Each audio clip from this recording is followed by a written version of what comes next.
Unang Hari 11:5-8. Si Elias ay nahiga at natulog sa ilalim ng punong kahoy na inebro. Kinalabit siya ng isang anghel at sinabi sa kanya, "Bumangon ka at kumain." Siya ay tumingin at nasa kanyang ulunan ang isang munting tinapay na niluto sa nagbabagang bato at isang bangang tubig.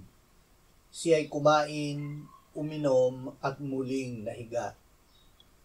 Ang anghel ng Panginoon ay nagbalik sa ikalawang pagkakataon at kinalabit siya at sinabi, "Bumangon ka at kumain. Kung hindi, ang paglalakbay ay magiging napakahirap para sa iyo." Siya nga'y bumangon, kumain, uminom at humayo.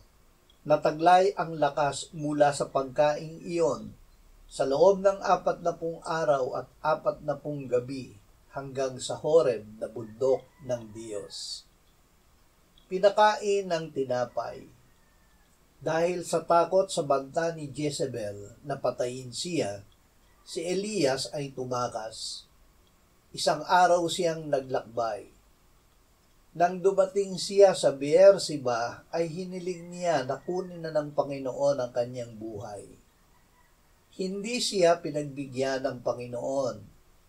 Sa halip siya ay binigyan niya ng mahimbing na pagtulog. Pagkatapos, siya ay ginising at pinakain ng isang anghel ng bunting tinapay at pinainom ng tubig. Muli siyang nakatulog at pagkatapos ay muling ginising, pinakain at pinainom ng anghel. Hindi ordinaryong tinapay at tubig ang kanyang tinanggap. Ito ay nagbigay sa kanya ng lakas na makapaglakbay ng 40 araw at 40 gabi hanggang makarating siya sa Horeb na bundok ng Diyos.